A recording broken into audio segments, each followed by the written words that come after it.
Assalamualaikum warahmatullahi wabarakatuh. Apa kabar sahabat Al-Fatah yang dimuliakan Allah? Semoga kita dalam keadaan sehat, dilimpahkan rezekinya dan diberikan keberkahan dunia dan akhirat. Amin ya robbal alamin.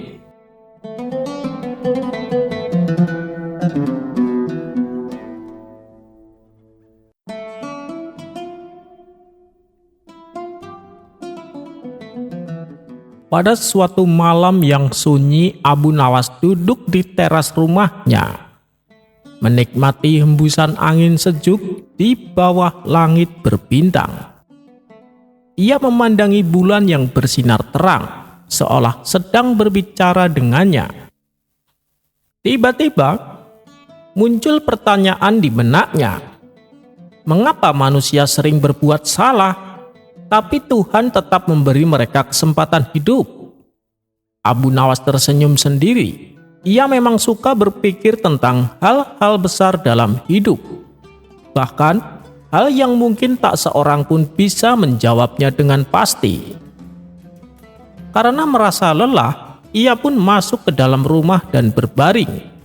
Tak butuh waktu lama baginya untuk tertidur. Namun dalam tidurnya, ia merasa berada di tempat yang berbeda, sebuah ruang luas yang terang benderang, tanpa dinding dan tanpa batas. Di hadapannya berdiri sosok bercahaya yang memancarkan ketenangan dan kebijaksanaan. Sosok itu tersenyum dan berkata dengan suara yang lembut namun berwibawa, "Wahai Abu Nawas, aku diutus untuk mengujimu. Aku ingin bertanya sesuatu." Abu Nawas yang terkenal cerdik tidak langsung takut ataupun terkejut. Ia justru tersenyum santai dan membalas, "Silahkan malaikat, aku siap menjawab pertanyaanmu." Dan dimulailah debat luar biasa antara seorang manusia cerdik dan utusan langit yang penuh kebijaksanaan. Malaikat pun bertanya, "Menurutmu, apakah manusia itu makhluk yang baik atau buruk?" Abu Nawas berpikir sejenak lalu menjawab, "Manusia itu makhluk yang unik. Mereka bisa menjadi sangat baik seperti para nabi, tetapi juga bisa menjadi sangat buruk seperti iblis." Malaikat mengangguk. "Lalu, menurutmu kenapa manusia sering melakukan kesalahan?" Abu Nawas tertawa kecil. "Karena manusia memiliki nafsu dan kebebasan untuk memilih. Mereka seringkali tergoda oleh hal-hal duniawi." Malaikat kembali bertanya, "Jika begitu, kenapa Tuhan masih memberi mereka kesempatan hidup di dunia?" Abu Nawas pun tersenyum. "Karena Tuhan Maha Pengasih dan Maha Penyayang. Jika manusia langsung dihukum setiap kali berbuat salah, maka tak akan ada kesempatan bagi mereka untuk belajar dan bertobat." Malaikat terdiam sejenak, lalu bertanya lagi, "Kalau begitu, menurutmu apakah Tuhan menciptakan dunia ini dengan keadilan?" Abu Nawas mengangguk mantap. "Tentu, Tuhan menciptakan dunia ini dengan keseimbangan. Ada siang dan malam, ada bahagia dan sedih, ada keadilan dan ujian. Manusia yang tidak sabar seringkali melihat dunia ini tidak adil. Padahal mereka hanya melihat sebagian kecil dari rencana Tuhan." Malaikat tersenyum. "Jawabanmu sungguh bijak Abu Nawas. Tapi aku punya satu pertanyaan terakhir. Jika kau bisa meminta satu hal kepada Tuhan, apakah yang akan kau minta?" Abu Nawas berpikir lama, lalu menjawab, "Aku akan meminta agar Tuhan selalu memberiku akal sehat dan hati yang tulus, agar aku bisa memahami kebijaksanaannya dan tetap rendah hati." Malaikat tersenyum lebar. "Kau memang cerdik dan bijaksana Abu Nawas. Semoga kau selalu diberkahi dengan ilmu dan kebijaksanaan." Setelah berkata demikian, malaikat menghilang dalam cahaya. Abu Nawas terbangun dari tidurnya dengan senyum di wajahnya, merasa lebih yakin bahwa ilmu dan kebijaksanaan adalah karunia terbesar yang harus selalu dijaga.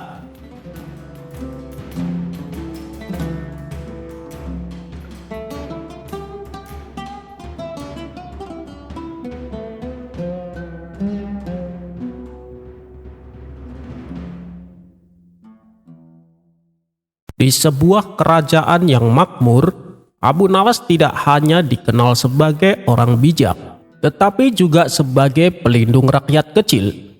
Ia sering membantu mereka yang tertindas oleh keputusan menteri-menteri yang serakah. Dalam tindakannya, ia selalu membawa pesan kebijaksanaan yang dalam, hingga membuat Baginda Raja sering memuji kecerdasannya. Pada suatu hari, seorang janda tua datang menangis di depan rumah Abu Nawas. Ia menceritakan bagaimana menteri kerajaan telah memaksanya membayar pajak yang sangat tinggi, sehingga ia harus menjual sawah satu-satunya. Abu Nawas mendengar kisah itu dengan tenang dan mengangguk.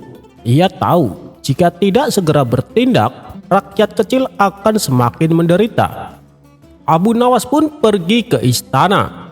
Dengan kecerdasannya, ia menjelaskan kepada raja bagaimana keserakahan para menteri itu tidak hanya menindas rakyat, tetapi juga merusak nama baik kerajaan. Baginda, katanya dengan nada tegas, kerajaan ini bukanlah milik para menteri. Kekuasaan ada karena rakyat percaya kepada pemimpinnya. Jika rakyat kehilangan kepercayaan, kerajaan ini akan runtuh. Raja tersentuh oleh kata-kata Abu Nawas. Dengan segera, ia menurunkan pajak dan memecat para menteri yang zalim. Sebagai bentuk terima kasih, raja menghadiahi Abu Nawas sebuah peti berukir indah. "Ini adalah hadiah atas jasa dan keberanianmu," kata raja. "Di dalamnya ada sesuatu yang hanya bisa dihargai oleh mereka yang bijaksana." Hadiah peti emas itu menarik perhatian banyak orang, termasuk seorang pencuri terkenal bernama Zafir. Ia mendengar bahwa hadiah itu konon berisi harta luar biasa, sesuatu yang mampu mengubah hidupnya. Dalam benaknya ia berpikir, Abu Nawas hanya seorang rakyat biasa. Ia tak pantas memiliki kekayaan seperti itu. Peti itu milikku. Malam itu, Zafir mengendap-endap menuju rumah Abu Nawas. Namun berbeda dari rencananya, ia mendapati rumah itu gelap dan sepi. Peti hadiah itu tampak berada di meja tengah, seolah sengaja ditinggalkan tanpa pengawasan. Dengan penuh semangat, Zafir mengambil peti itu dan melarikan diri ke hutan. Sesampainya di sebuah tempat tersembunyi di hutan, Zafir membuka peti itu dengan tangan gemetar. Di dalamnya, ia menemukan sebuah kotak kecil lagi, terbuat dari kayu sederhana. Dengan kesal, ia membuka kotak itu hanya untuk menemukan sebuah cermin kecil dan surat. Surat itu bertuliskan, "Barang siapa yang mengambil peti ini adalah orang yang membutuhkan kebijaksanaan lebih daripada harta. Lihatlah dirimu di cermin ini dan tanyakan, apakah kau pantas mengambil sesuatu yang bukan milikmu?" Zafir menatap cermin itu. Ia melihat wajahnya yang kusut, penuh kegelapan akibat hidup sebagai pencuri. Isi surat itu seolah menusuk hatinya. Ia mulai mengingat dosa-dosanya dan orang-orang yang telah ia rugikan. Air mata perlahan mengalir di pipinya. Di dalam kotak itu ada satu benda lagi, sebuah koin emas dengan ukiran sederhana. Di bawahnya terdapat tulisan, "Koin ini adalah awal yang baru. Gunakan dengan bijak untuk memperbaiki hidupmu." Dan pada keesokan harinya, Abu Nawas sedang duduk di depan rumah ketika Zafir datang dengan kepala tertunduk. Ia mengembalikan peti itu sambil berlutut. "Tuan Abu Nawas, aku telah mengambil peti ini dan aku menemukan sesuatu yang lebih berharga daripada harta. Aku melihat diriku sendiri untuk pertama kalinya. Maafkan aku," kata Zafir dengan suara bergetar. Abu Nawas tersenyum bijak. "Zafir, setiap orang bisa berubah jika ia mau menghadapi kebenaran. Mulailah hidup baru, bukan sebagai pencuri, tetapi sebagai seorang yang membantu sesama." Zafir pun meninggalkan kehidupan lamanya. Ia mulai bekerja sebagai pedagang kecil dan menggunakan koin emas itu untuk memulai usahanya. Ketika berita ini menyebar, rakyat takjub dengan kebijaksanaan Abu Nawas. Ia tidak hanya menyelamatkan rakyat dari pajak berat, tetapi juga berhasil mengubah seorang pencuri menjadi orang baik. Abu Nawas hanya tersenyum ketika mendengar cerita itu beredar. Hadiah terbesar katanya bukanlah peti emas, tetapi kemampuan untuk menginspirasi perubahan pada seseorang. Itulah harta yang sesungguhnya. Dan di kerajaan itu, rakyat pun hidup dengan damai, semakin menghormati Abu Nawas yang cerdas, rendah hati, dan penuh kasih sayang.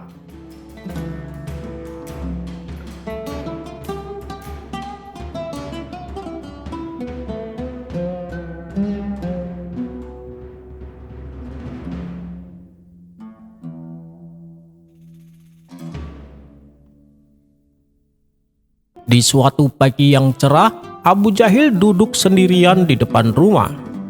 Ia terlihat jenuh dengan suasana yang dialaminya.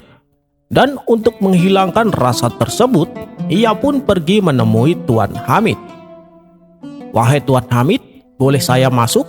tanya Abu Jahil. "Silahkan, ada apa Abu Jahil?" tanya Tuan Hamid. "Tidak ada apa-apa, aku hanya sedang suntuk saja," jawab Abu Jahil. "Oh, kalau begitu kita sama. Bagaimana kalau kita mancing?" ajak Tuan Hamid. "Wah, itu ide yang bagus. Ayo kita berangkat," sahut Abu Jahil. Maka berangkatlah mereka berdua menuju sungai yang banyak ikannya. Setelah sekian lama menghabiskan waktu di sana, Abu Jahil hanya memperoleh ikan 3 ekor. Sedangkan Tuan Hamid mendapatkan 9 ekor ikan. Karena waktu sudah menjelang sore, mereka berdua pun memutuskan untuk pulang. Ketika di tengah perjalanan, Abu Jahil berkata, "Tuan Hamid, kita bagi 2 ikannya ya." Tuan Hamid membalas, "Maksudnya bagaimana Abu Jahil?" Kemudian Abu Jahil menjelaskan, "Begini, engkau kan dapat 9 ekor, dan aku 3 ekor ikan. Jadi totalnya kan ada 12. Kita bagi 2 sama rata, kamu 6, aku 6. Bagaimana?" Mendengar hal itu tentu saja Tuan Hamid menolaknya. "Wah, tidak bisa begitu. Aku kan mendapat 9 ekor hasil usahaku sendiri. Begitu juga denganmu," protes Tuan Hamid. "Aku nggak mau tahu. Pokoknya kita harus bagi 2 sama rata. Karena kita berangkatnya juga sama-sama," ujar Abu Jahil. Mereka berdua pun akhirnya terlibat pertengkaran yang tidak ada ujungnya. Karena masing-masing dari mereka tidak ada yang mau mengalah. "Lebih baik masalah ini kita tanyakan kepada Abu Nawas," saran Abu Jahil. "Baik, aku setuju," jawab Tuan Hamid. Kemudian mereka berdua bergegas menuju rumah Abu Nawas. Di hadapan Abu Nawas, Abu Jahil menceritakan permasalahannya. "Jadi apa yang kau inginkan?" tanya Abu Nawas kepada Abu Jahil. "Aku ingin ikannya dibagi secara adil," jawab Abu Jahil. "Keadilan apa yang ingin kau pilih? Cara manusia atau cara Tuhan?" tanya Abu Nawas kembali. "Aku ingin cara Tuhan saja, karena Tuhan Maha Adil," jawab Abu Jahil. "Baiklah, aku akan memutuskannya dengan cara keadilan Tuhan," kata Abu Nawas. Kemudian Abu Nawas membagikan 3 ekor ikan untuk Abu Jahil dan 9 ekor ikan untuk Tuan Hamid. Melihat hal itu, Abu Jahil tidak terima. "Keadilan macam apa ini? Masa aku hanya dapat 3 ekor?" protes Abu Jahil. Tapi dengan tenang Abu Nawas menjelaskan, "Wahai Abu Jahil, ketahuilah, Tuhan tidak akan membagi rezeki yang sama kepada setiap orang. Ada yang kaya, ada juga yang miskin. Itu semua tergantung pada usahanya masing-masing." Begitu mendengar penjelasan Abu Nawas, Abu Jahil hanya terdiam. Usaha yang ia dapatkan memang hanya memperoleh 3 ekor ikan.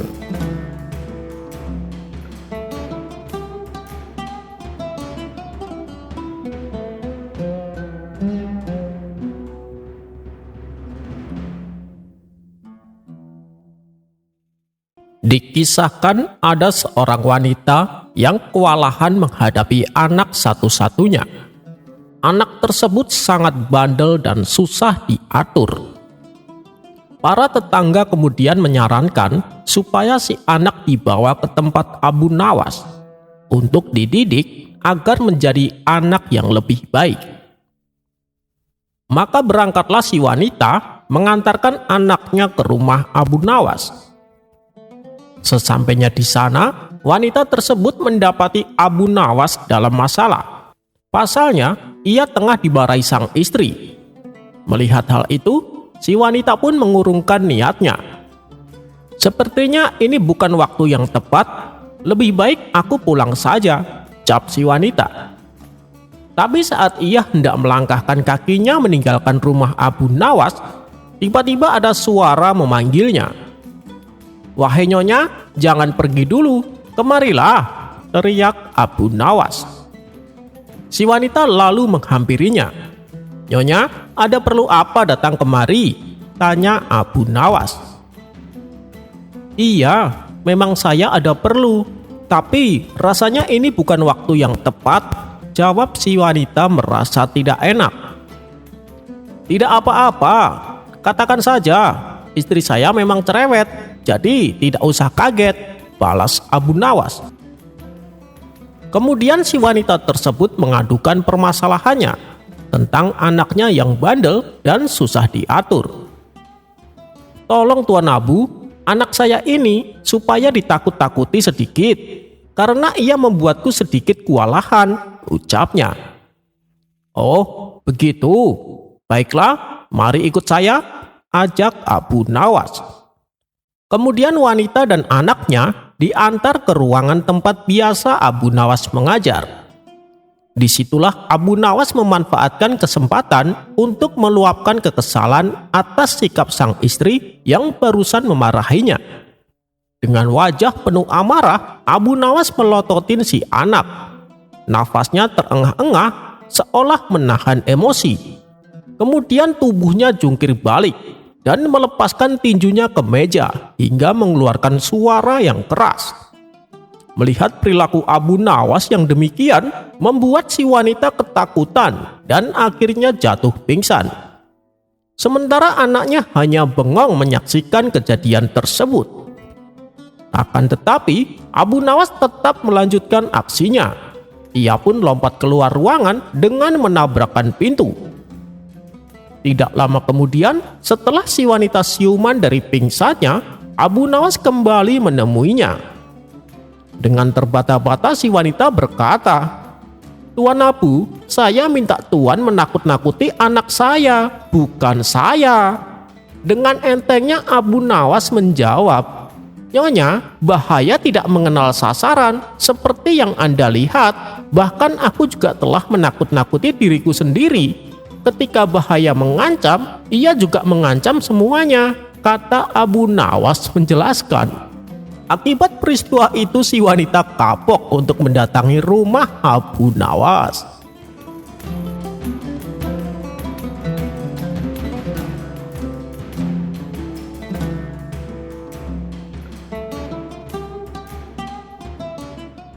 Suatu hari istri Abu Nawas saat memasak tiba-tiba kehabisan gas.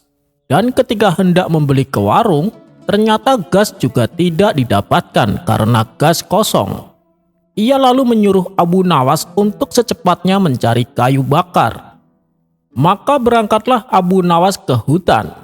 Setibanya di sana, Abu Nawas melihat tetangganya yang bernama Abu Jahil. Abu Jahil terlihat sedang sibuk menebang kayu.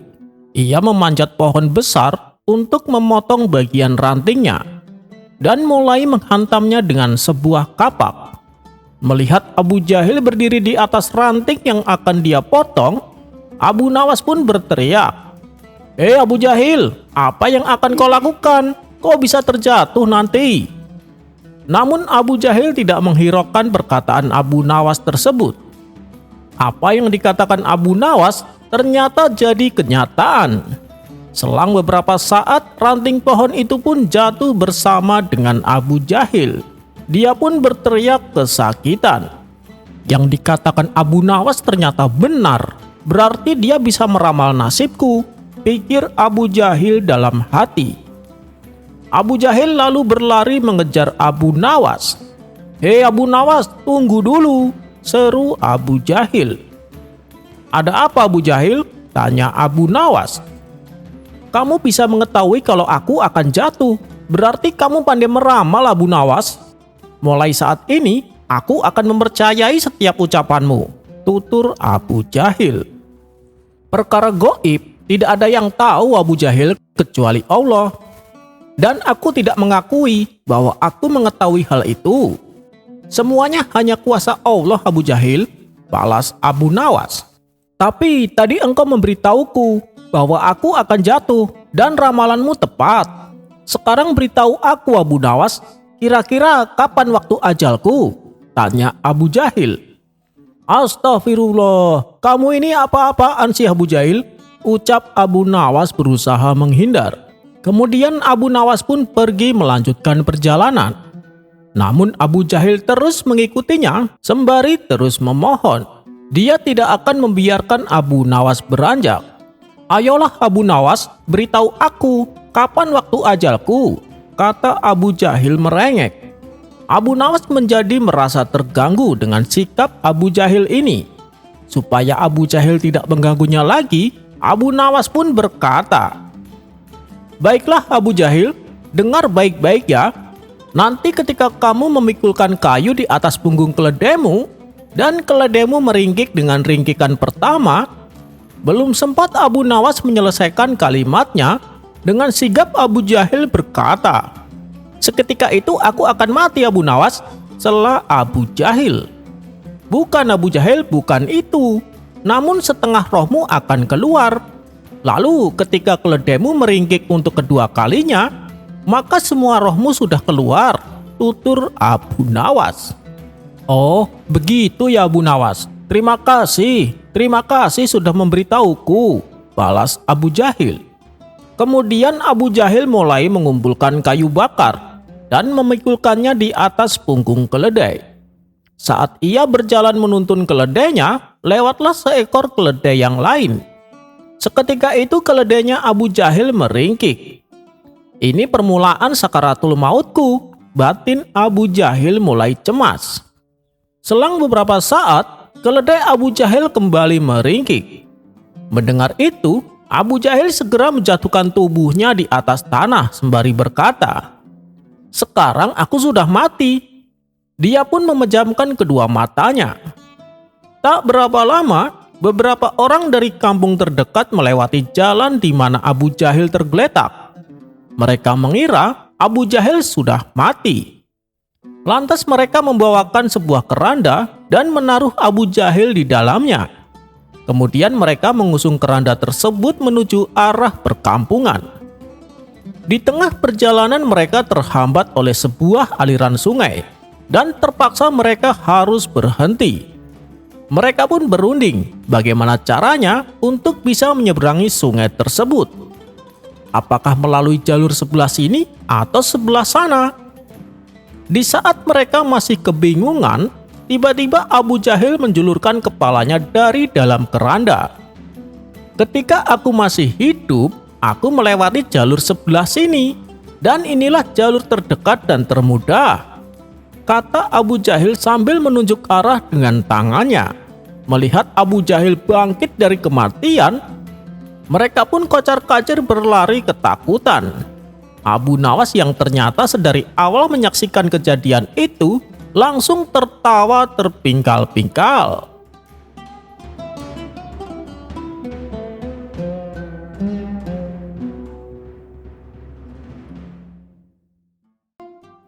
Diceritakan Baginda Raja sedang mencari cara agar dapat mengalahkan Abu Nawas. Kali ini Baginda Raja benar-benar ingin menghukum Abu Nawas, karena memang akhir-akhir ini Abu Nawas sering membuat malu Baginda Raja, bahkan di hadapan rakyatnya sendiri. Siasat apa ya supaya Abu Nawas bisa terjebak? Pikir Baginda Raja dalam hati. Untuk beberapa lama Baginda Raja masih belum menemukan caranya. Akhirnya ia pun terpaksa meminta bantuan dari para menteri-menterinya. Tapi dari sekian banyak usulan para menterinya, tidak ada satupun yang menurut Baginda Raja berbobot. Tipuan yang kalian usulkan sangat mudah dipecahkan. Jangankan Abu Nawas, saya sendiri bisa dengan mudah menebaknya, ujar Baginda Raja merasa tak puas. Tiba-tiba penasehat kerajaan berkata, "Ampun Paduka yang mulia, bukankah Paduka mempunyai batu lumpang yang retak? Suruh saja Abu Nawas menjahitnya." Mendengar itu Baginda Raja langsung kegirangan. "Usulanmu bagus juga, saya setuju dengan ide kamu. Cepat panggil Abu Nawas kemari," titah Baginda Raja. Singkat cerita, datanglah Abu Nawas menghadap Baginda Raja. "Ampun beribu ampun Paduka yang mulia, ada gerangan apa Paduka memanggil hamba?" tanya Abu Nawas. "Begini Abu Nawas, saya ada tugas baru untuk kamu," jawab Baginda Raja. "Kalau boleh tahu tugas apakah itu, wahai Paduka yang mulia?" tanya Abu Nawas kembali. "Begini, saya punya lumpang yang terbuat dari batu, tapi sayang lumpang tersebut kini retak dan terbelah jadi dua. Saya ingin kamu menjahit batu lumpang itu agar menyatu kembali," tutur Baginda Raja. Tubuh Abu Nawas mendadak berkeringat mendengar perintah tersebut. Wajahnya langsung berubah menjadi pucat. "Jebakan apa lagi ini? Mana ada batu bisa dijahit?" gerutu Abu Nawas dalam hati. "Wahai Abu Nawas, kenapa kamu malah bengong? Saya kasih waktu sehari. Kalau kamu tidak bisa, kamu akan mendapat hukuman," gertak Baginda Raja.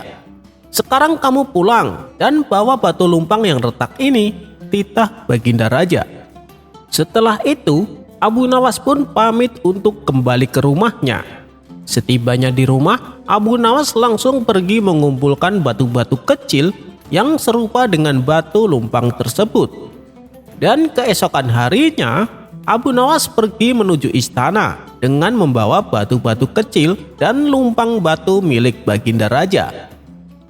Setelah sampai di kerajaan, Baginda Raja langsung bertanya, "Wahai Abu Nawas, apakah lumpang batunya sudah dijahit?" "Mohon ampun Paduka yang mulia, saya sudah mengumpulkan batu-batu kecil yang sama persis jenisnya dengan lumpang batu milik Paduka. Dan saya minta tolong kepada Paduka untuk memilih serat dari batu-batu kecil yang saya kumpulkan. Setelah itu saya akan menjahit batu lumpang milik Baginda," jawab Abu Nawas. "Apa-apaan ini? Siapa juga yang dapat membuat batu sekecil ini menjadi benang?" bentak Baginda Raja. "Ampun Paduka, tapi lumpang batu milik Paduka tidak bisa dijahit dengan benang biasa. Lumpang batu itu harus dijahit dengan benang-benang yang terbuat dari batu," ujar Abu Nawas. Mendengar penjelasan Abu Nawas, Baginda Raja pun tak bisa berbuat apa-apa. "Kamu memang cerdik Abu Nawas," batin Baginda Raja dalam hati.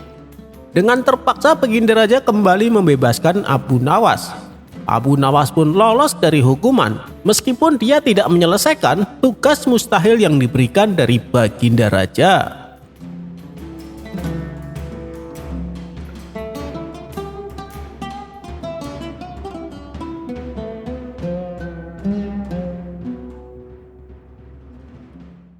Abu Nawas dalam kesehariannya dikenal sangat sederhana. Namun ia memiliki tetangga yang tidak henti-hentinya memusuhi, yakni Abu Jahal. Setiap kali Abu Nawas membeli suatu barang, Abu Jahal merasa panas. Ia tidak suka melihat Abu Nawas bahagia dengan barang baru yang dimiliki. Suatu hari, Abu Nawas membeli sebuah lonceng, lalu menempelkannya di depan pintu rumahnya. Bila ada orang yang hendak bertamu, tidak perlu lagi mengetuk pintu. Cukup membunyikan lonceng tersebut. Melihat hal itu, hati Abu Jahal pun merasa panas. "Sombong sekali Abu Nawas, beli lonceng saja pamer," ucap Abu Jahal.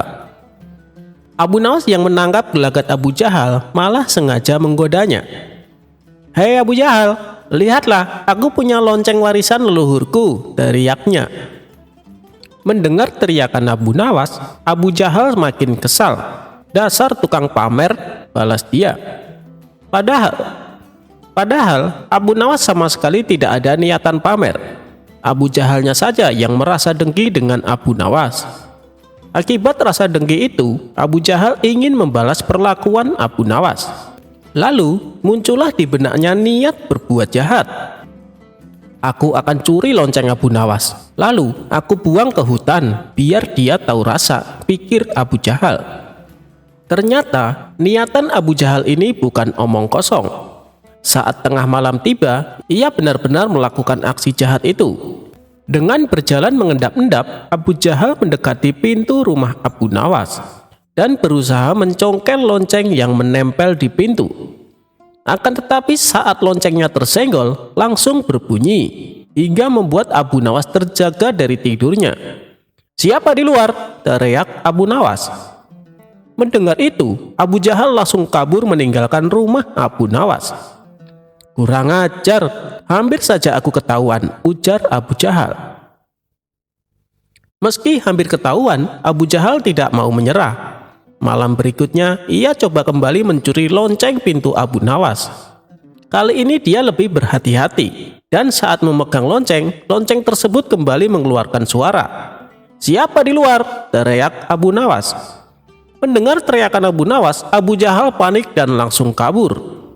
Begitu juga malam-malam berikutnya, Abu Jahal tidak pernah berhasil mencuri lonceng milik Abu Nawas.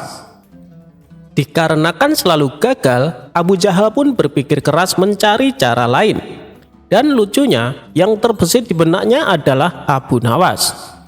"Bukankah Abu Nawas sangat cerdik? Aku akan tanya kepadanya," pikir Abu Jahal. Abu Jahal pun pergi menemui Abu Nawas. "Ada apa Abu Jahal? Tumben main kemari?" tanya Abu Nawas. "Begini, aku mau tanya sesuatu. Barangkali kamu tahu solusinya," tutur Abu Jahal. "Oh, mau tanya apa?" sahut Abu Nawas lagi. "Menurutmu, cara apa yang paling ampuh mengambil benda yang berbunyi agar tidak terdengar?" tanya Abu Jahal. Abu Nawas tidak menaruh rasa curiga sama sekali. Ia tidak tahu kalau benda yang dimaksud Abu Jahal adalah lonceng miliknya. Tapi Abu Nawas justru memberi solusi yang sangat konyol. "Itu sih gampang. Saat kamu mau mengambil benda tersebut, tutup kedua telingamu dengan kapas. Pasti kamu tidak akan mendengar suara apapun," jawab Abu Nawas. Sejenak Abu Jahal terdiam, lalu berkata dalam hati, "Betul juga," kata Abu Nawas. "Kenapa tidak terpikirkan olehku ya?" "Terima kasih Abu Nawas atas solusinya," ucap Abu Jahal. Ia pun pergi meninggalkan Abu Nawas. Saat tengah malam tiba, Abu Jahal mulai beraksi sesuai saran Abu Nawas. Abu Jahal menutup kedua telinganya dengan kapas, lalu memasuki halaman rumah Abu Nawas. Ketika mengambil lonceng yang menempel di pintu, Abu Jahal tidak mendengar suara apapun. "Akhirnya aku berhasil," ucap Abu Jahal kegirangan.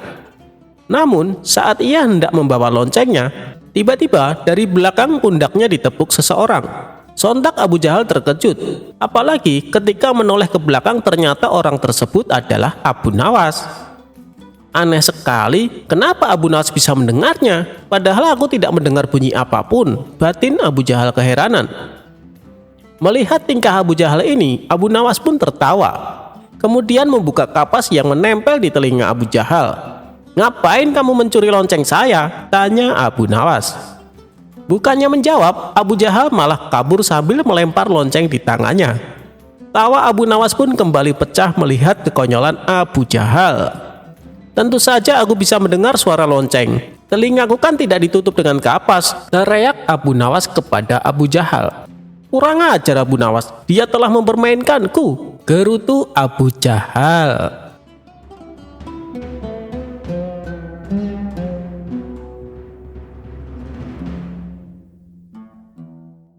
Seperti hari-hari sebelumnya, Abu Nawas diperintahkan Baginda untuk menghadapnya di istana kerajaan. Namun kali ini dengan suasana yang berbeda. Abu Nawas dipanggil pada malam hari yang sangat dingin. Di tengah obrolan yang sedang asik-asiknya, tiba-tiba Baginda Raja bertanya, "Wahai Abu Nawas, apakah engkau mau telanjang bulat di atas atap malam ini?" "Tergantung pada imbalannya Baginda Raja," jawab Abu Nawas. Kali ini engkau akan aku beri 500 dirham jika mampu melaksanakannya, jawab Baginda Raja. Karena melihat imbalan yang begitu besar, tanpa berpikir panjang, Abu Nawas segera melepas bajunya. Sesudah bajunya dilepas, selanjutnya Abu Nawas naik menuju atas atap dan duduk seperti yang diperintahkan Baginda Raja. Tentu saja Abu Nawas merasakan rasa dingin yang sangat menusuk kulit. Hingga malam menjelang subuh, Abu Nawas baru turun ke bawah. Mohon ampun Baginda Raja, mana hadiah yang Baginda janjikan kepadaku? Tanya Abu Nawas. Oh itu, sabar dulu wahai Abu Nawas. Jadi semalaman apa yang telah engkau lihat? Tanya Raja. Hamba tidak melihat apa-apa tuanku yang mulia. Hanya seberkas cahaya yang terlihat dari kejauhan, jawab Abu Nawas. Waduh, kalau begitu engkau tidak berhak untuk mendapatkan imbalan, karena engkau telah dihangati oleh cahaya itu, jelas Baginda Raja. Loh, bagaimana bisa seperti itu Baginda? Karena kedinginan, hamba semalam hampir saja mati, protes Abu Nawas. Namun Baginda tidak ingin mendengar protes dari Abu Nawas. Lebih dari itu, Baginda justru menyuruh Abu Nawas untuk segera pulang ke rumahnya. Karena tidak mau dianggap melawan titah sang raja, akhirnya Abu Nawas pulang dengan rasa dingin dan sedikit kecewa karena gagal membawa 500 dirham tadi. Akan tetapi, di tengah perjalanan, Abu Nawas berkata dalam hati, "Ada-ada saja, bagaimana mungkin Baginda ingkar janji? Kalau begitu, aku harus mendapatkan yang semestinya jadi milikku." Selang beberapa hari kemudian, Abu Nawas mengundang Baginda Raja untuk jamuan makan bersama di rumahnya. Baginda pun menerima undangan tersebut. Keesokan paginya, Abu Nawas sudah tiba di istana dengan tujuan ingin menjemput Baginda bersama dengan rombongan kerajaan. Akan tetapi di tengah perjalanan, Abu Nawas meminta izin kepada Baginda untuk mendahului mereka dengan alasan ada hal yang harus dikerjakan, terutama akan menyiapkan hal penyambutan meriah kepada Baginda dan pejabat kerajaan. Hingga beberapa saat kemudian, Abu Nawas sudah berada di tempat acara. Di situ Abu Nawas rupanya menyuruh murid-muridnya agar mempersiapkan segala sesuatu untuk menyambut Baginda. Tak lama setelah itu, Baginda Raja beserta para rombongan datang. Abu Nawas mulai bercerita macam-macam dengan tujuan agar Baginda Raja menjadi senang. Namun karena keasikan ngobrol, Baginda Raja terlihat memegangi perut pertanda rasa lapar sudah menjalar di tubuh sang raja. "Wahai Abu Nawas, mana makanannya?" tanya Baginda Raja. "Mohon ampun Baginda, harap bersabar sedikit karena apinya lamban sekali panasnya. Padahal sejak dari tadi pagi sudah dinyalakan," jawab Abu Nawas. "Api jenis apa itu? Kok lamban sekali panasnya? Coba antar aku ke dapur," tanya Baginda Raja. Setibanya di dapur, Baginda Raja merasa heran karena ada api namun tidak ada terlihat makanan yang sedang dimasak. "Wahai Abu Nawas, mana makanannya?" tanya Baginda kembali. "Itu Baginda yang mulia, ada di atas pohon," jawab Abu Nawas sambil menunjuk pohon tersebut. "Wah, pantas saja. Bagaimana mungkin bisa matang kalau yang dimasak di atas sana, sedangkan apinya ada di bawah? Itu terlalu jauh jaraknya," kata Baginda Raja merasa heran. "Ini sama saja Baginda dengan kasusku beberapa hari lalu. Bagaimana tubuhku ini bisa dihangatkan oleh cahaya yang berada di kejauhan?" jelas Abu Nawas. Mendengar penjelasan Abu Nawas membuat Baginda Raja tertawa lebar. Baginda kemudian menyuruh pengawalnya untuk memberikan 2 kali lipat dari hadiah yang pernah dijanjikan, yaitu 1000 dirham.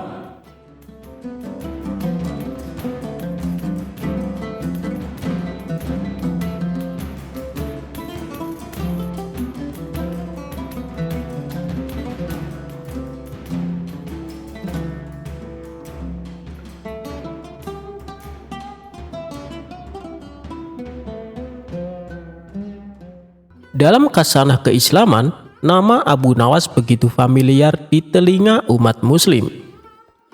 Tokoh sufi yang hidup pada zaman Khalifah Harun al-Rasyid ini dikenal lewat kisah-kisah cerdiknya yang dapat mengocok perut bagi setiap orang yang mendengarnya. Karena kecerdasannya, Abu Nawas sering dipanggil Baginda Raja Harun untuk menyelesaikan masalah yang sedang dialami sang raja. Namun, karena kedekatan tersebut, banyak pihak yang merasa iri, terutama di kalangan istana kerajaan itu sendiri. Para menteri menilai jika sikap Baginda Raja terlalu berlebihan. Sebab status Abu Nawas hanyalah rakyat biasa yang tidak memiliki jabatan penting seperti mereka. Bukan hanya para menteri saja, sang istri Baginda pun begitu benci dengan sosok Abu Nawas. Alasannya karena sikap dan tingkah laku nyeleneh Abu Nawas membuatnya jengkel. Karena itu, sang permaisuri sering memanggil Abu Nawas ke istana hanya untuk memarahi Abu Nawas. Dalam sebuah kesempatan, saat Abu Nawas datang menghadap Baginda Raja, sang raja lalu bertanya kepada Abu Nawas, "Ngomong-ngomong, kemarin engkau dipanggil permaisuriku, Abu Nawas?" tanya Baginda Raja. "Wahai Baginda Raja, benar sekali," jawab Abu Nawas. "Sudah kuduga, engkau pasti dimarahi dan dicaci maki seperti sebelumnya," tutur sang raja sambil tersenyum kecil. "Bukan Paduka," jawab Abu Nawas singkat. "Engkau jangan mengada-ngada. Kalau bukan untuk dimarahi dan dicaci maki seperti biasanya, untuk apa permaisuriku memanggilmu?" tanya Baginda Raja penasaran. "Jadi begini Baginda, kemarin permaisuri hanya mengatakan jika hamba ini sangat mirip dengan Baginda Raja. Artinya sama-sama menyebalkan," jawab Abu Nawas membuat Baginda Raja tertawa terbahak-bahak. Setelah mendengar jawaban cerdas Abu Nawas itu, sang raja lalu memberinya sebuah hadiah. Abu Nawas pun segera pamit meninggalkan istana. Untuk diketahui, Abu Nawas merupakan orang Persia yang lahir sekitar tahun 750 Masehi di Ahwas. Ketika memasuki masa remaja, Abu Nawas banyak belajar ilmu agama, bahasa Arab, serta bersahabat dengan orang Badui di padang pasir.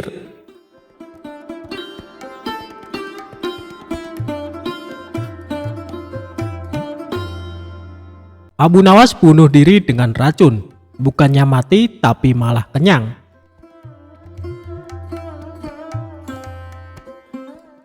Sebelum menjadi orang kepercayaan Baginda Raja, Abu Nawas pernah bekerja sebagai penjahit. Kala itu, Abu Nawas bekerja sebagai penjahit pakaian pada seorang tuan yang memiliki toko pakaian. Karena sifatnya yang sangat rajin dan ulet dalam bekerja, maka Abu Nawas sangat dipercayai oleh tuan majikannya. Bahkan di tempat kerjanya, Abu Nawas dicap sebagai salah satu pekerja yang paling teladan. Namun sayangnya tuan majikan Abu Nawas adalah orang yang sangat pelit sekali. Bahkan tuannya tersebut tidak pernah memberikan perhatian khusus apalagi bonus kepada Abu Nawas. Tidak jarang tuannya tersebut sering membawa banyak sekali makanan ke tempat usahanya. Namun tidak ada satupun pekerja yang diberikan atau ditawari makanan tersebut. Sehingga sikap tuannya tersebut lama-kelamaan membuat Abu Nawas merasa jengkel.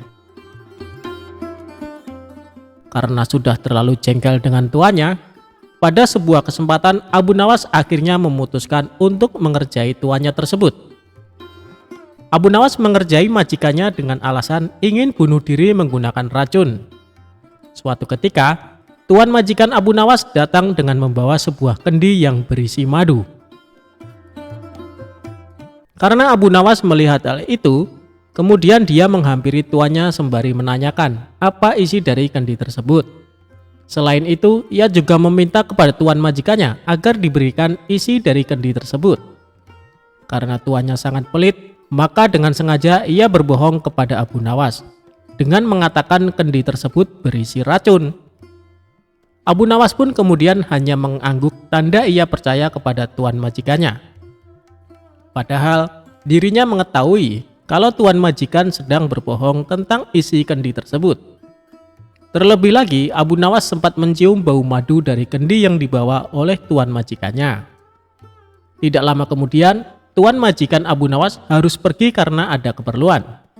Karena dirasa kendi yang berisi madu tersebut aman dari para pekerjanya, termasuk Abu Nawas, maka kendi tersebut tetap dibiarkan di sana.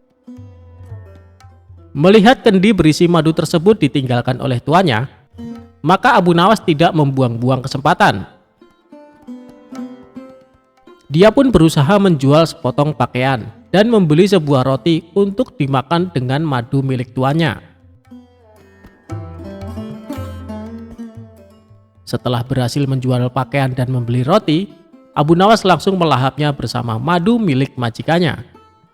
Dia pun memakan roti dan madu majikannya dengan sangat lahap. Tanpa sadar, madu tersebut akhirnya habis tidak tersisa. Dalam kondisi yang kekenyangan, Abu Nawas kemudian meletakkan kendi itu ke tempat semula, lalu melanjutkan pekerjaannya. Tidak lama berselang, majikannya pun kembali dan membawa sebungkus roti yang akan dimakan bersama madunya. Kemudian, majikan Abu Nawas tersebut langsung menghampiri kendi miliknya untuk mengambil madu yang ada di dalamnya. Namun alangkah terkejutnya sang majikan setelah mengetahui kendi tersebut kosong dan tidak ada madunya. Selain itu, ia juga merasa sangat kesal karena mengetahui sepotong kainnya telah hilang tanpa adanya laporan. Kemudian tuan itu berbicara kepada dirinya sendiri dan menganggap hal ini pasti ulah dari Abu Nawas. Selanjutnya, tuan majikan tersebut langsung menghampiri Abu Nawas yang sedang sibuk menjahit pakaian sembari berkata seperti ini. Abu Nawas, apa yang sebenarnya terjadi? Mengapa isi kendi ini kosong? Dan sepotong pakaian telah hilang? Tanya tuannya kepada Abu Nawas. Maaf tuan, tadi sewaktu tuan pergi ada sekelompok pencuri datang mengambil sepotong pakaian, jawab Abu Nawas. Lantas apa yang kamu lakukan kepada pencuri itu? Tanya tuannya lagi. Aku ketakutan dan tidak bisa berbuat apa-apa, kata Abu Nawas sambil pura-pura ketakutan. Lalu, mengapa isi kendiku hilang? Apakah diminum juga oleh pencuri itu? Tanya tuan majikan kembali. Abu Nawas pun mengatakan bukan pencuri itu yang meminum isi kendi tuan majikannya. Karena yang meminum isi kendi tersebut adalah dirinya, sebab ia berniat bunuh diri dengan racun yang ada di dalam kendi tersebut.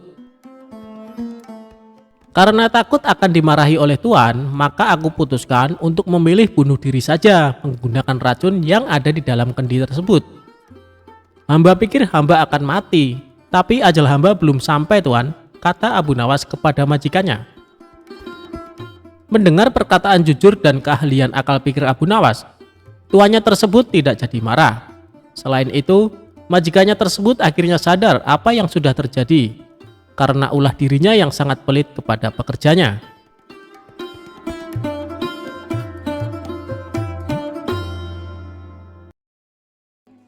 Abu Nawas memantati raja.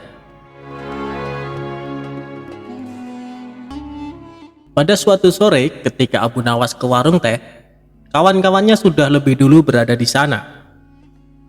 Ternyata mereka sengaja menunggu Abu Nawas. Nah, ini dia Abu Nawas datang, kata salah satu seorang dari mereka. Ada apa? Kata Abu Nawas sambil memesan secangkir teh hangat. Kami tahu engkau selalu bisa melepaskan diri dari perangkap-perangkap raja. Tetapi kami yakin kali ini engkau pasti dihukum baginda raja bila engkau melakukannya. Kawan-kawan Abu Nawas membuka percakapan. Apa yang harus kutakutkan? Tidak ada sesuatu apapun yang perlu ditakuti kecuali Allah, kata Abu Nawas menantang.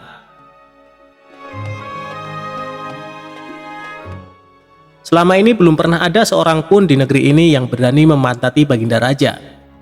Bukankah begitu, hai Abu Nawas? Tanya kawan Abu Nawas. Tentu saja tidak ada yang berani melakukan hal itu, karena itu pelecehan yang amat berat. Siapa saja yang melakukan pasti akan dipancung, kata Abu Nawas memberitahu. Itulah yang ingin kami ketahui darimu. Beranikah engkau melakukannya? Tanya temannya yang lain. Sudah kukatakan bahwa aku hanya takut kepada Allah saja. Sekarang apa taruhannya bila aku bersedia melakukannya? Abu Nawas balik bertanya. 100 keping uang emas. Selain itu, Baginda harus tertawa pada saat engkau pantati tantang mereka. Bukan Abu Nawas namanya jika tidak bisa menyelesaikan suatu masalah. Ia menyanggupi tawaran yang amat berbahaya itu dan kembali pulang ke rumahnya. Kawan-kawan Abu Nawas merasa tidak yakin Abu Nawas sanggup untuk memantati Baginda Raja dan membuat Baginda Raja tertawa. Karena tantangan ini sangat berat, maka kali ini Abu Nawas pun harus berhadapan dengan Algojo pemenggal kepala.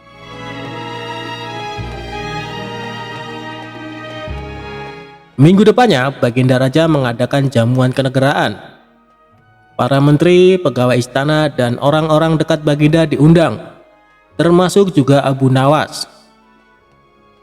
Abu Nawas merasa hari-hari berlalu dengan cepat karena ia harus menciptakan jalan keluar yang paling aman bagi keselamatan lehernya dari pedang Algojo. Tetapi bagi kawan-kawan Abu Nawas, hari-hari terasa amat panjang karena mereka sudah tidak sabar menunggu pertaruhan yang amat mendebarkan itu. Persiapan-persiapan di halaman istana sudah dimulai. Baginda Raja menginginkan acara itu akan digelar dengan meriah. Baginda tidak ingin mengecewakan para tamunya, terkhusus untuk raja-raja dari negeri sahabat yang datang.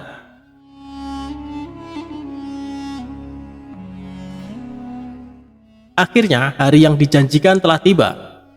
Semua tamu sudah datang kecuali Abu Nawas. Kawan-kawan Abu Nawas yang menyaksikan dari jauh merasa kecewa karena Abu Nawas tidak hadir. Namun ternyata mereka keliru. Abu Nawas bukan tidak datang, tetapi terlambat sehingga Abu Nawas duduk di tempat yang paling belakang.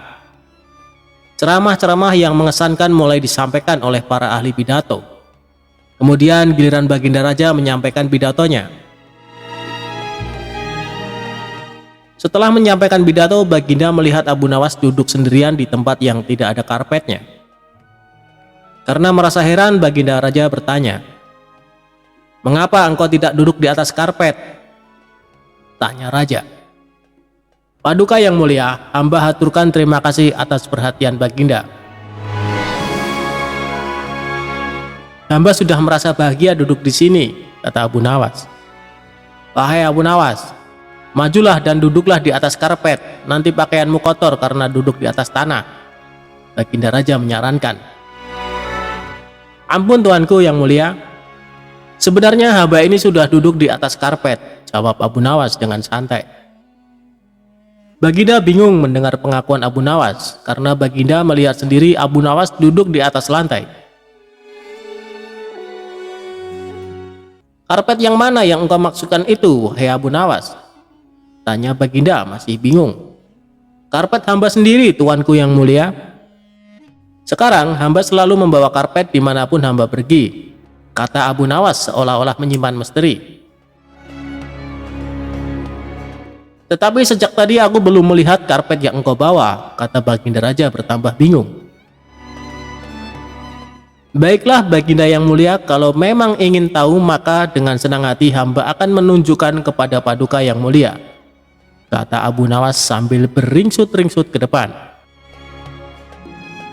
Setelah cukup dekat dengan Baginda, Abu Nawas berdiri, kemudian menunjukkan potongan karpet yang ditempelkan di bagian pantatnya. Abu Nawas kini seolah-olah memantati Baginda Raja. Melihat ada sepotong karpet menempel di pantat Abu Nawas, Baginda Raja tak bisa membendung tawa sehingga beliau terpingkal-pingkal diikuti oleh para tamu yang datang. Menyaksikan kejadian yang menggelikan itu, kawan-kawan Abu Nawas merasa kagum dan mereka harus rela melepas 100 keping emas untuk Abu Nawas.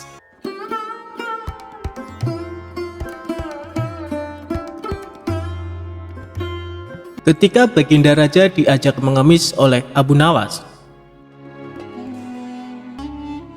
Suatu hari saat Abu Nawas di rumah, tiba-tiba datang beberapa prajurit istana menemuinya. "Tuan Abu Nawas, Anda diperintahkan Baginda Raja untuk menghadap," kata salah satu prajurit. Bukannya kemarin aku baru saja menghadap Baginda Raja. Kenapa disuruh menghadap lagi? Tanya Abu Nawas merasa heran. Kami tidak tahu, Tuan Abu Nawas. Silahkan nanti Tuan tanyakan sendiri kepada Baginda Raja, jawab prajurit istana. Singkat cerita, datanglah Abu Nawas ke istana menghadap Baginda Raja. Ampun Paduka yang mulia, ada perlu apa lagi Paduka memanggil hamba? Tanya Abu Nawas. Baginda Raja lalu mengutarakan masalahnya yang selama ini mengganggunya.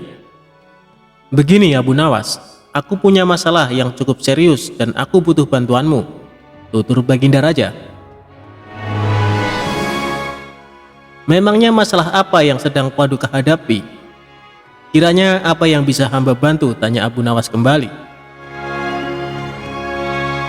Tadi pagi aku mendapat laporan Abu Nawas. Ada saudagar kaya yang kikir. Jangankan untuk bersedekah, membayar zakat saja dia menolak, kata Baginda Raja menjelaskan. Paduka ini kan seorang raja. Panggil saja dia ke istana dan suruh membayar zakat. Kalau dia menolak, masukkan saja ke penjara.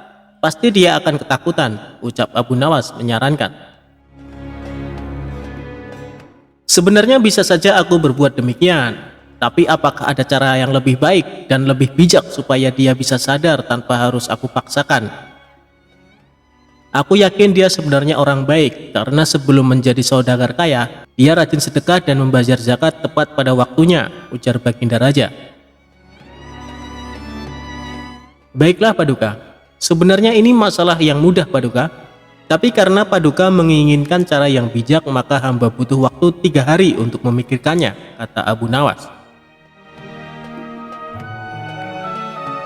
Kemudian Abu Nawas memohon diri untuk pulang ke rumah. Setibanya di rumah, dia terus berpikir mencari jalan keluar yang tepat. Padahal Abu Nawas sendiri menginginkan agar saudagar kaya itu dipenjara saja. Saudagar itu memang terkenal sangat pelit, bahkan para tetangga pun banyak yang membencinya.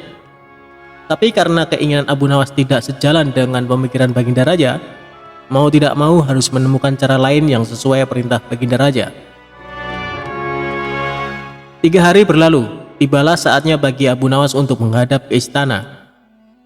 Sesampainya di sana, Abu Nawas langsung dipersilahkan menghadap Baginda Raja. Bagaimana Abu Nawas? Apakah kamu sudah menemukan caranya? Tanya Baginda Raja. Sudah Paduka, hamba sudah menemukan caranya, jawab Abu Nawas. Bagus, beritahu aku sekarang caranya, minta Baginda Raja. Tapi hamba tidak yakin Paduka akan bersedia melakukannya, timpal Abu Nawas. Apa caranya? Katakan saja, ucap Baginda Raja mulai penasaran. Caranya adalah hamba dan Baginda Raja harus menjadi pengemis. Lalu kita datangi rumah saudagar kaya itu. Kita berdua pura-pura mengemis kepadanya, papar Abu Nawas memberitahu. Memangnya harus aku yang melakukannya? Apa tidak bisa diwakilkan? Tanya Baginda Raja. Tidak bisa Paduka, karena ini adalah cara satu-satunya, jawab Abu Nawas. Awalnya Baginda Raja ragu atas ide konyol Abu Nawas itu. Namun karena ingin menyadarkan saudagar pelit tersebut, akhirnya dia bersedia menuruti saran Abu Nawas.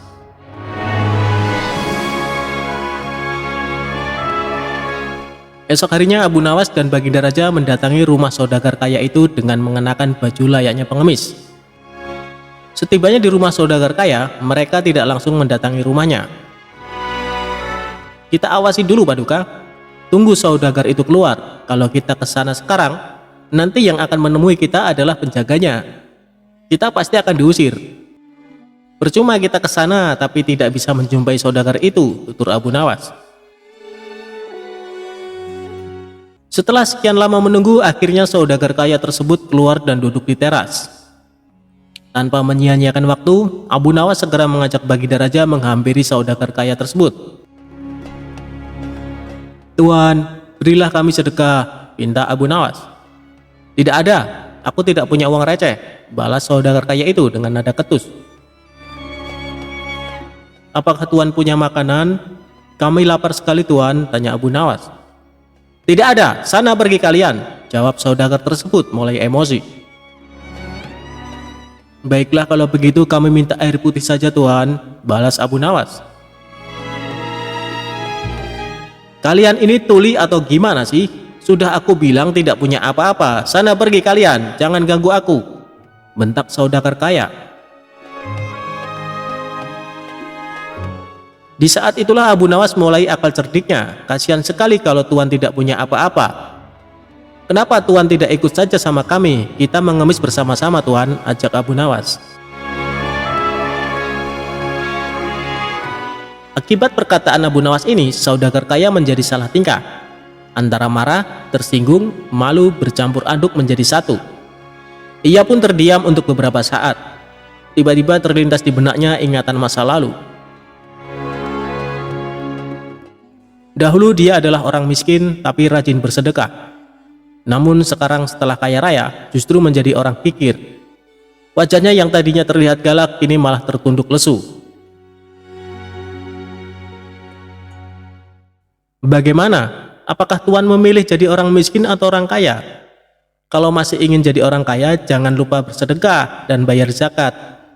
Kalau tidak mau sedekah mengemis sajalah seperti kami, tutur Abu Nawas.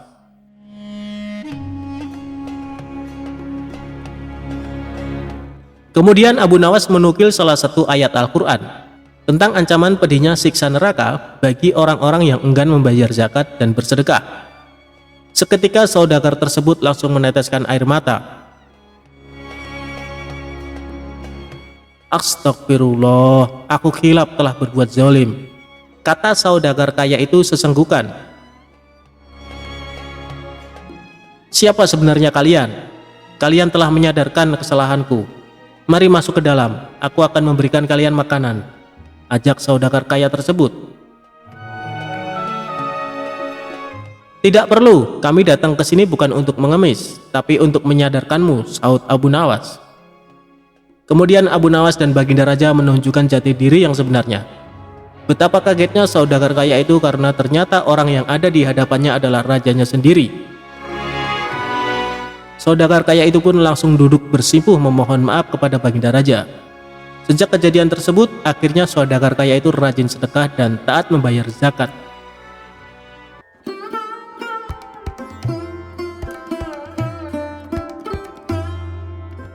Pencuri yang menyamar jadi keledai akhirnya tobat minta ampun. Dikisahkan Abu Nawas mempunyai keledai yang sangat penurut. Kemanapun Abu Nawas pergi selalu mengajak serta keledainya. Banyak orang mengagumi keledai milik Abu Nawas.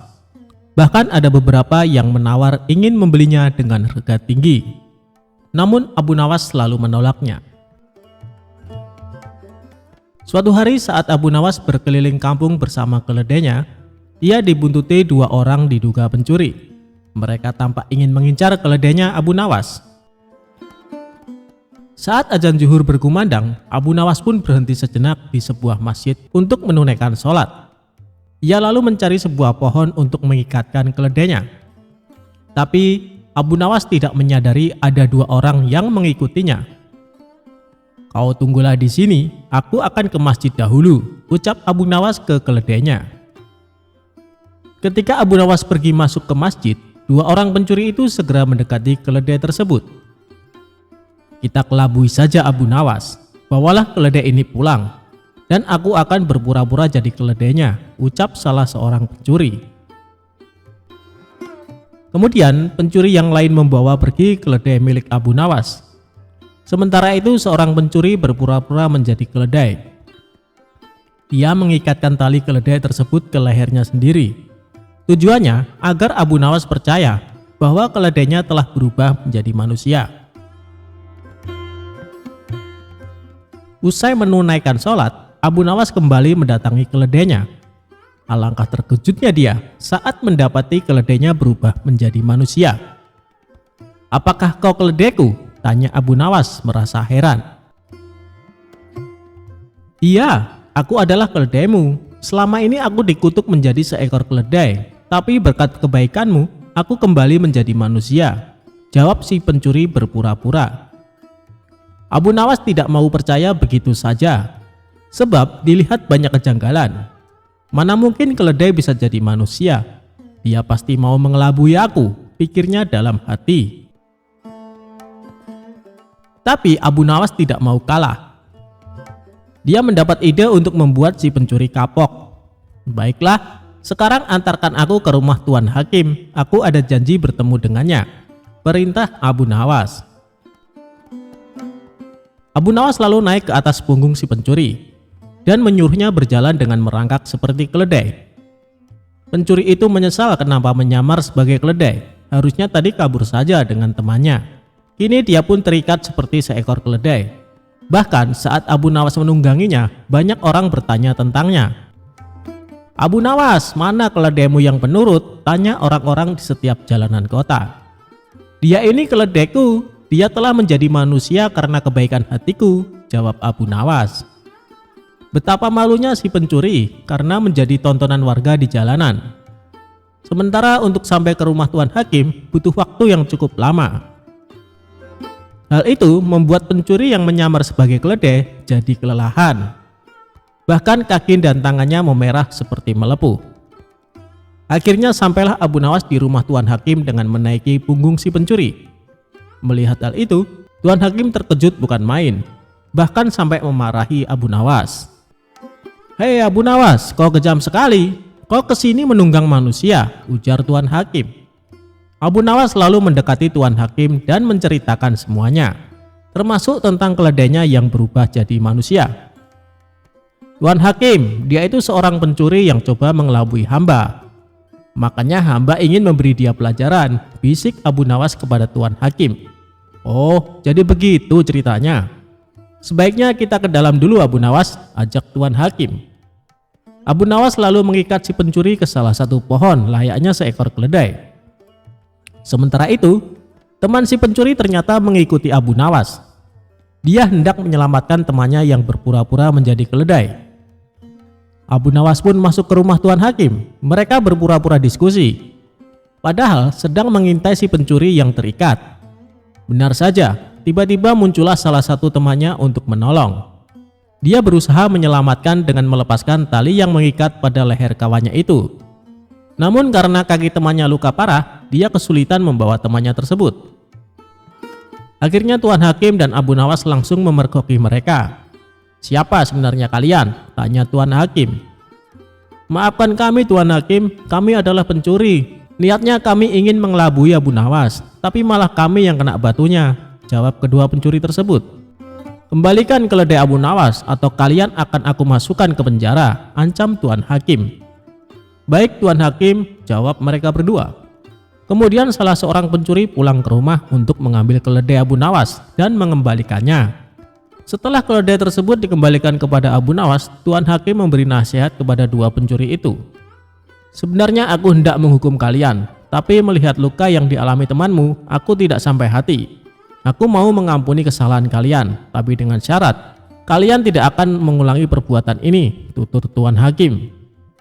Akhirnya Abu Nawas mendapatkan kembali keledainya. Tentunya keledai sungguhan, bukan keledai berkepala manusia. Sedangkan kedua pencuri itu menyadari kesalahannya dan berjanji tidak akan mencuri lagi.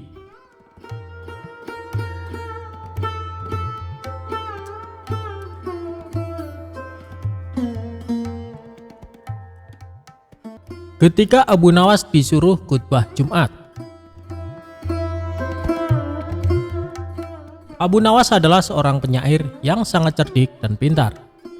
Namun selain sebagai penyair, Abu Nawas juga dikenal sebagai mubalek di desa tempat tinggalnya. Oleh sebab itu, suatu ketika Abu Nawas diminta untuk menjadi imam ketika hendak sholat Jumat. Selain itu, pada waktu tersebut Abu Nawas juga diminta mengisi khutbah Jumat untuk memberikan ceramah keagamaan. Setelah mandi dan berpakaian rapi, Abu Nawas pun mulai melangkahkan kakinya menuju ke masjid. Ketika sampai di masjid, tidak lama kemudian terdengar suara azan. Tak lama berselang, datanglah masyarakat yang beragam Muslim dengan sangat ramai. Karena yang menjadi khotib kali ini adalah Abu Nawas, maka banyak sekali masyarakat Muslim yang datang ke masjid.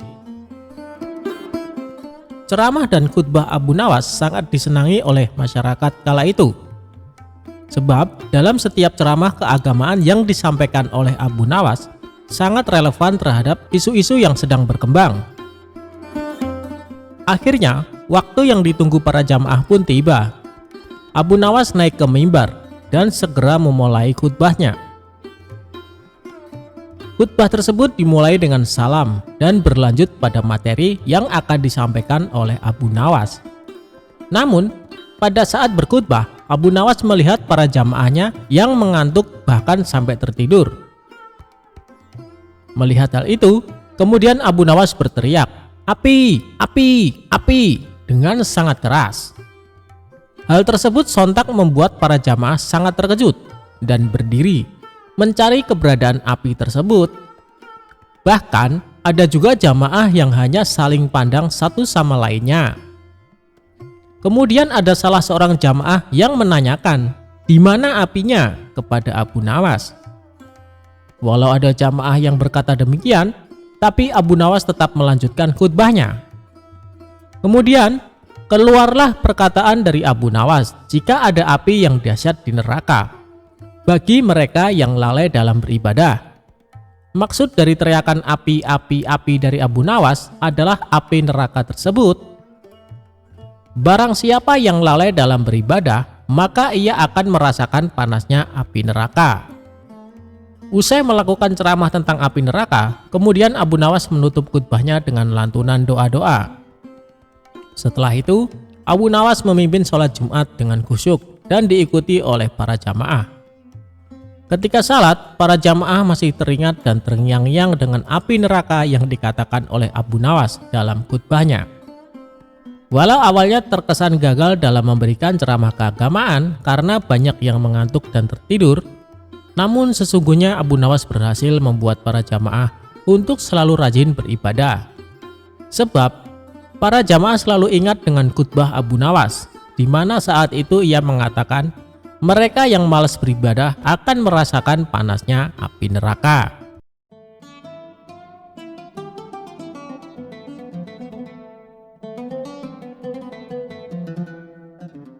Alkisah, pada waktu itu banyak sekali rakyat jelata yang ingin mendapatkan hadiah besar dari Baginda Raja.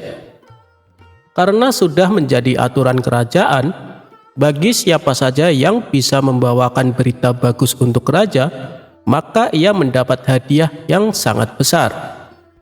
Tentu saja haruslah Baginda Raja senang mendengarnya, kalau tidak, pancung hukumannya.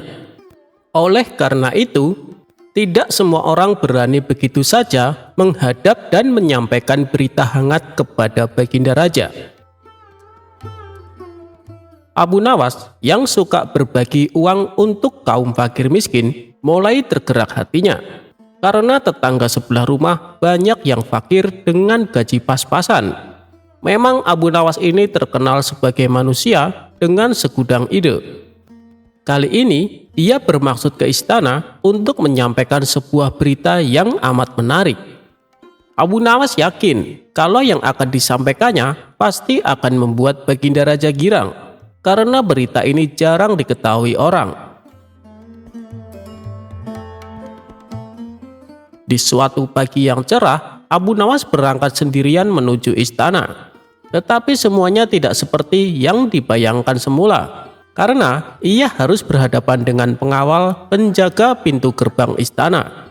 Penjaga itu yakin bahwa Abu Nawas adalah orang yang sangat cerdik, bahkan paling cerdik di negerinya.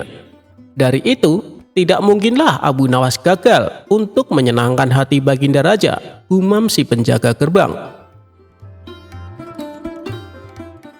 Penjaga itu berlagak acuh tak acuh kepada Abu Nawas. "Wahai Abu Nawas, engkau akan aku izinkan masuk, asalkan engkau berjanji terlebih dahulu kepadaku," kata penjaga pintu gerbang itu. "Janji apa?" Abu Nawas pura-pura tidak tahu. "Engkau harus berjanji kepadaku bahwa apapun hadiah yang engkau terima harus dibagi sama rata denganku," kata penjaga pintu gerbang istana. "Oh, baiklah," kata Abu Nawas jengkel. Setelah Abu Nawas menjanjikan separuh hadiah yang akan diterimanya dari Baginda, barulah penjaga itu mengizinkan Abu Nawas masuk. Kejengkelan Abu Nawas terhadap penjaga gerbang yang nakal ini berubah menjadi dendam yang berkobar-kobar. Akhirnya, Abu Nawas mempunyai ide untuk memberikan pelajaran berharga untuk penjaga gerbang istana. Abu Nawas pun masuk istana. Baginda Raja merasa sangat senang. Rasa senang ini sampai ke lubuk hatinya yang paling dalam. Setelah Abu Nawas menyampaikan berita yang amat langka dan jarang diketahui oleh manusia, Baginda pun merasa sangat senang dan puas. Baginda Raja merasa belum pernah mendengarnya, hingga seolah-olah ia telah menjadi orang yang paling beruntung di dunia. "Wahai Abu Nawas, kali ini tentukanlah sendiri hadiah yang engkau inginkan," kata Baginda Raja. "Terima kasih Paduka yang mulia. Bila hamba diperkenankan memilih hadiah, maka hamba meminta 100 cambukan," jawab Abu Nawas. Tentu saja Baginda bertanya-tanya dalam hati, merasa kaget dan heran. Tetapi Baginda yakin bahwa Abu Nawas pasti mempunyai maksud tertentu di balik itu. Dari itu, Baginda memanggil algojo kerajaan dan berpesan jangan terlalu keras kalau mencambuk Abu Nawas. Algojo sudah siap dengan cambuk di tangannya. Abu Nawas dipersilahkan maju. Sesuai dengan pesan dari Baginda, algojo itu mencambuk Abu Nawas dengan pelan. Tepat pada hitungan ke-50, Abu Nawas berteriak, "Berhenti!" Baginda Raja kaget. Beliau bertanya kepada Abu Nawas, "Mengapa engkau minta hukuman cambuk dihentikan? Bukankah engkau sendiri yang memintanya?" kata Baginda belum mengerti. "Paduka yang mulia, sebenarnya penjaga pintu gerbang istana telah melarang hamba untuk masuk, kecuali hamba mau berjanji membagi sama rata hadiah apapun yang akan hamba terima. Kini hamba mohon sisa hukuman itu dibebankan kepada penjaga pintu gerbang itu, wahai Paduka yang mulia," kata Abu Nawas menjelaskan. Mendengar perkataan Abu Nawas, bukan kepalang murka Baginda. Tanpa banyak bicara lagi, pengawal itu dipanggil untuk masuk. Baginda Raja berpesan kepada algojo untuk melanjutkan hukuman pecut kepada pengawal yang zalim itu dengan sabetan yang sangat keras, sekeras-kerasnya. Algojo dengan sukacita menerima titah Baginda Raja. Tak mengherankan jika pengawal itu hampir pingsan terkena lecutan keras itu. Abu Nawas merasa sangat senang berbagi lecutan dengan pengawal itu. Namun demikian, Abu Nawas belum juga puas, karena seharusnya dia mendapat hadiah dari Baginda Raja. Di hari berikutnya, Abu Nawas menemui pengawal itu dan berkata, "Tahukah engkau apa yang bisa aku lakukan terhadap dirimu kapanpun aku mau?" ancam Abu Nawas. "Tidak," jawab pengawal itu ketakutan. "Karena engkaulah aku tidak membawa hadiah apa-apa kecuali lecutan. Kalau engkau tidak mau mengganti hadiah yang mestinya aku terima, maka aku akan mengadukan kepada Baginda Raja," kata Abu Nawas yang mengetahui kalau pengawal ini suka terima suap juga dari orang lain. Karena takut, maka pengawal itu bersedia menjual ladang hasil kecurangannya di masa lalu. Dan selanjutnya ia memohon kepada Abu Nawas agar tidak mencelakakan dirinya lagi. Abu Nawas pun setuju. Akhirnya, dengan dari hasil penjualan ladang milik pengawal, uangnya dibagikan kepada yang membutuhkan, terutama tetangganya yang miskin tadi. Memberi makan jubah mewah Abu Nawas. Pada suatu hari, saudagar yang kaya raya akan mengadakan pesta besar dan mewah. Karena yang mengadakan pesta adalah saudagar kaya, tentu yang diundang dari golongan orang-orang kaya. Tapi beda dengan Abu Nawas. Meskipun bukan orang kaya, tapi ia diundang ke pesta tersebut. Dengan senang hati Abu Nawas pun menyanggupi untuk datang.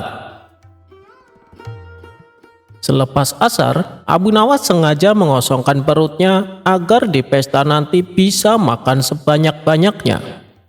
Setelah langit mulai gelap, Abu Nawas bersiap pergi menghadiri pesta tersebut. Singkat cerita, Sesampainya di rumah saudagar kaya, Abu Nawas melihat sudah banyak orang berkumpul. Ada juga beberapa tamu yang baru datang. Hampir semua orang memakai jubah kebesarannya, dan para tamu yang datang disambutnya dengan ramah oleh si tuan rumah. Akan tetapi, Abu Nawas yang memakai jubah usang, belum lagi warnanya yang telah memudar, jadi tak ada seorang pun yang menyambutnya. Bahkan tidak ada yang mau mengajaknya bicara. Abu Nawas dengan kecewa memutuskan untuk pulang ke rumah. Tak lama setelah itu, Abu Nawas kembali ke pesta. Tapi kali ini ia memakai jubah yang bagus dan indah. Berbeda dengan sebelumnya, tuan rumahnya menyambutnya dengan ramah. Abu Nawas dipersilahkan duduk di depan meja yang besar dan penuh hidangan mewah bersama tamu-tamu yang lain. Tapi bukannya makan dengan lahap seperti yang dibayangkan tadi siang, Abu Nawas tak sedikit pun menyentuh hidangan tersebut. Abu Nawas malah membuka jubahnya dan ia letakkan di atas hidangan itu. Kemudian berteriak, "Hei jubah indah, makanlah hidangan itu." Tentu saja tingkah Abu Nawas ini mengundang banyak perhatian para tamu undangan, termasuk si tuan rumah saudagar kaya. Lalu Abu Nawas berkata lagi, "Tadi, waktu aku pertama kesini memakai baju usang, tidak ada seorang pun yang menyapa atau menyambutku, apalagi mengajakku makan. Tapi, saat aku kembali dan memakai jubah mewah, aku disambut dengan ramah, dipersilahkan duduk dan makan. Jadi makanan ini adalah hak jubahku, bukan aku," ujar Abu Nawas menjelaskan.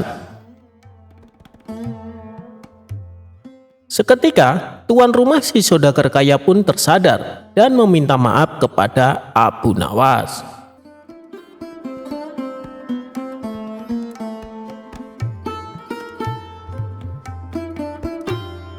Abu Nawas menyadarkan pengemis.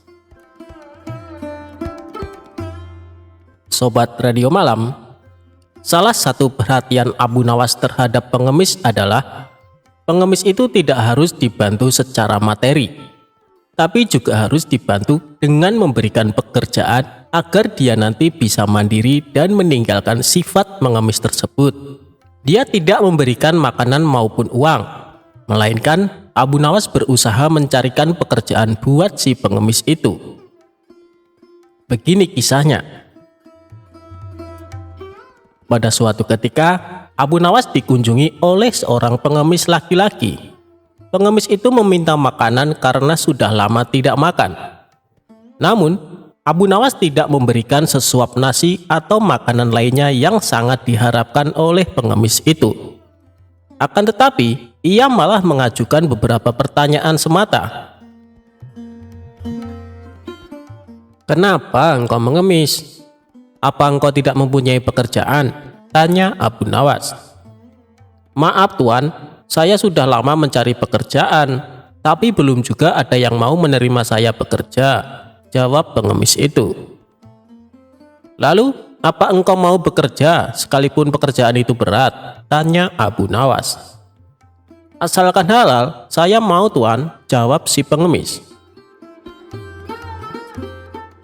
Akhirnya Abu Nawas mengantarkan pengemis itu menemui sahabatnya yang bernama Abu Wardah. Singkat cerita, pengemis itu diminta bekerja untuk mencabut rumput. Ternyata, pengemis itu merupakan seorang pekerja yang sangat rajin dan tangkas. Dalam waktu singkat saja, pekerjaannya pun selesai. Abu Wardah pun sangat kagum dan tergerak hatinya untuk memberikan pekerjaan yang lebih serius. Ia pun meminta pengemis itu untuk memisahkan satu ember kurma menjadi 3 bagian. Yang bagus diletakkan di keranjang pertama, sementara yang lumayan bagus diletakkan di keranjang kedua, dan kurma yang jelek diletakkan di keranjang ketiga. Namun ia lupa tidak memberikan penjelasan kepada pengemis itu tentang perbedaan antara baik dan yang buruk. Pada keesokan harinya, Abu Nawas datang ke rumah Abu Wardah untuk menanyakan kabar dari pengemis itu. Ia pun menjelaskan bahwa pengemis itu sangat rajin dan terampil mencabut rumput di ladang. Sehingga dirinya menyimpulkan bahwa pengemis itu adalah pekerja yang baik. Maka dari itu, Abu Wardah memberikan pekerjaan yang lebih serius kepadanya. "Sekarang dia bekerja apa?" tanya Abu Nawas. "Tadi malam dia saya suruh untuk memisahkan kurma-kurma menjadi 3 bagian. Mari kita ke sana untuk melihatnya. Karena dia orang yang rajin, tentu sudah selesai pekerjaannya itu," kata Abu Wardah. Tak lama kemudian, keduanya pun sangat terkejut ketika melihat pengemis itu tidur pulas dan tidak mengerjakan pekerjaan yang telah diberikan kepadanya. Dengan penuh tanya, Abu Wardah pun membangunkan pengemis itu. "Kenapa engkau tidak menyelesaikan pekerjaan yang sangat mudah itu?" tanya Abu Wardah. "Maaf Tuan, kalau hanya memindahkan kurma, sesungguhnya itu mudah. Yang sulit adalah membuat keputusan mana kurma yang baik, lumayan baik, dan jelek. Karena saya tidak diberitahu sebelumnya," jawab sang pengemis. "Waduh, itu tak terpikirkan olehku," kata Abu Wardah. Abu Nawas pun tersenyum melihat kejadian itu. Ia pun menegur Abu Wardah karena Abu Wardah hanya bisa memberikan tugas saja, tapi tidak mengajarinya dengan baik cara melakukannya.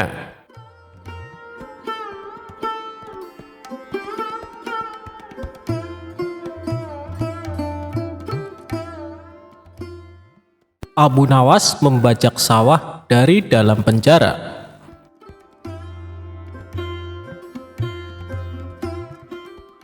Berawal dari sebuah keteledoran yang tidak bisa ditoleransi pihak kerajaan, Abu Nawas menjadi buronan Baginda Raja.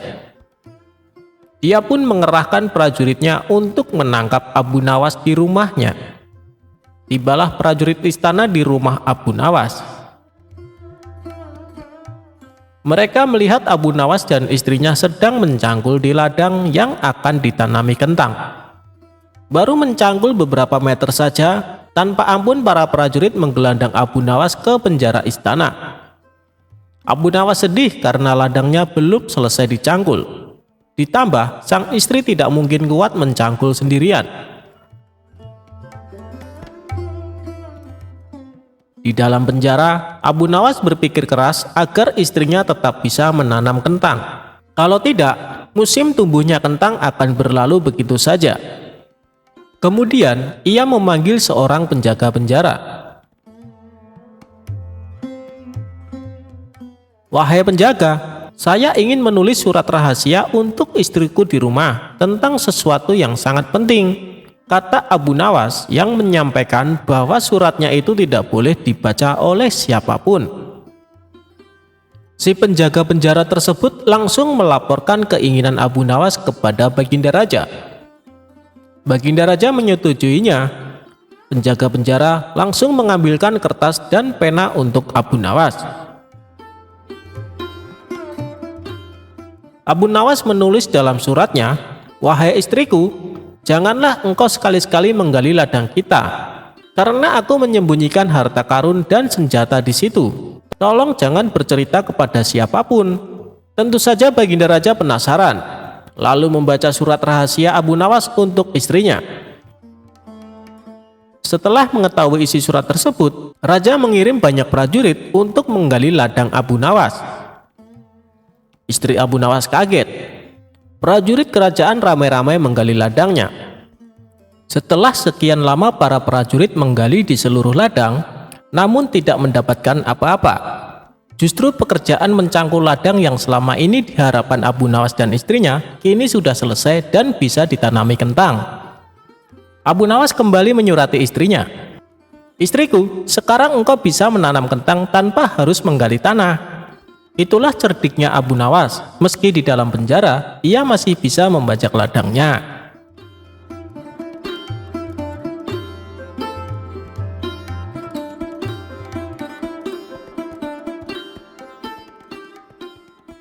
Tidak pernah akur dengan tetangga. Abu Nawas saling ejek di tempat acara syukuran.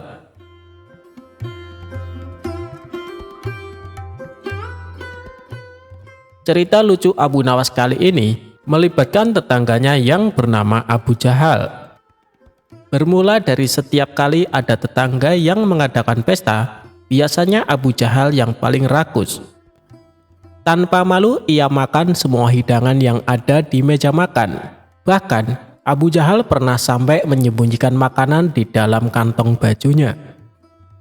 Perbuatan ini membuat tamu-tamu yang lain merasa risih. Tapi oleh Abu Nawas dijadikan kesempatan untuk mengerjai Abu Jahal. Hal ini ternyata sudah sering terjadi. Dimanapun tempat mengadakan acara pesta, Abu Jahal menunjukkan sifat rakusnya. Disitulah Abu Nawas langsung mengerjainya. Tentu saja ulah konyol Abu Nawas ini membuat para tamu yang hadir tertawa terpingkal-pingkal. Sementara Abu Jahal yang sering menjadi bahan tertawaan menyimpan rasa dendam kepada Abu Nawas. Ia pun berniat ingin membalasnya. Sampai pada suatu ketika, Tuan Hamid yang merupakan tetangga mereka hendak mengadakan pesta syukuran. Semua tetangga diundang untuk makan malam, termasuk Abu Jahal dan Abu Nawas. Ini kesempatan yang tepat untuk membalas perbuatan Abu Nawas, pikir Abu Jahal. Ketika hari sudah menunjukkan malam, Abu Jahal pun berangkat ke rumah Tuan Hamid untuk menghadiri jamuan makan malam. Sesampainya di sana, ternyata para tamu undangan sudah duduk berkumpul di depan meja yang besar. Di situ tampak juga Abu Nawas yang sedang mengobrol bersama tamu lainnya. Sembari menunggu hidangan yang akan disajikan, Abu Jahal menghampiri mereka. Ia sengaja mengambil tempat duduk yang bersebelahan dengan Abu Nawas. Melihat kedatangan Abu Jahal, Abu Nawas pun menyapanya. "Hai Abu Jahal, tumben datangnya telat. Biasanya kamu yang paling pertama," celetuk Abu Nawas menggodanya. Semua tamu yang hadir spontan tertawa mendengarnya. Namun Abu Jahal tetap tenang. Ia tidak terpancing dengan ledekan Abu Nawas. Tidak berapa lama datanglah hidangan sop kambing yang sangat lezat dan menggugah selera. Setelah diletakkan di meja makan, tibalah waktunya untuk menyantap hidangan. Abu Jahal yang biasanya paling pertama mengambil makanan memilih untuk tetap tenang. Ia hanya memandangi para tamu yang asik mengambil sop kambing. Begitu juga dengan Abu Nawas, terlihat sangat antusias mengambil sop kambing di meja makan. Lalu ia menyantapnya dengan sangat lahap. Mungkin karena sedang lapar, Abu Nawas sampai beberapa kali menambah porsinya. Melihat tingkah Abu Nawas ini, terbesit di benak Abu Jahal untuk membalas dendam. Ia pun mengejek Abu Nawas. "Hei Abu Nawas, kamu seperti serigala yang kelaparan. Atau barangkali kamu dendam ya sama kambing itu, sampai-sampai sangat bersemangat untuk menghabisi sopnya," olok Abu Jahal. Para tamu undangan langsung tertawa mendengar ucapan Abu Jahal. Sementara Abu Nawas yang baru tersadar kalau dirinya menjadi bahan tertawaan segera membalas ejekan Abu Jahal. "Hei Abu Jahal, sop kambing ini lezat sekali. Kenapa kamu tidak memakannya? Biasanya kan kamu paling pertama dan yang paling banyak memakannya. Jangan-jangan kamu dibesarkan oleh induk kambing ini ya? Dan dia yang menyusuimu waktu kecil. Makanya kamu tidak tega untuk menyantap dagingnya," balas Abu Nawas. Mendengar ucapan Abu Nawas, para tamu yang hadir tertawa terpingkal-pingkal. Bahkan mereka tertawa lebih kencang dari sebelumnya. Sementara muka Abu Jahal seketika berubah memerah menahan emosi. Ia pun memilih meninggalkan acara pesta yang diadakan di rumah Tuan Hamid.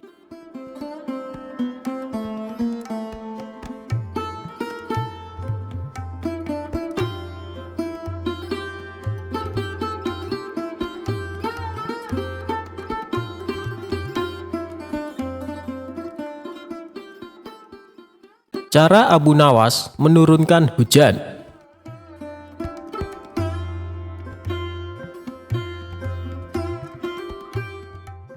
Kisahnya bermula ketika Abu Nawas melakukan kesalahan yang membuat Baginda Raja sangat marah.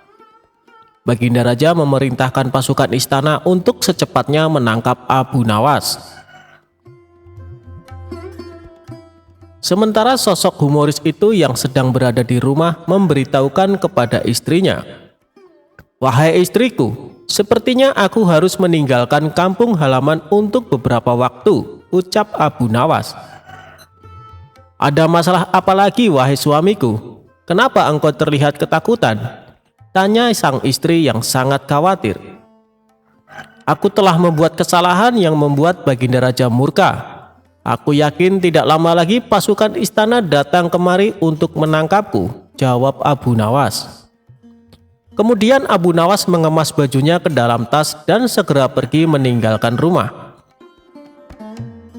Ternyata dugaan dia benar. Selepas kepergiannya, beberapa prajurit istana datang menggeledah rumah Abu Nawas. "Mana Abu Nawas?"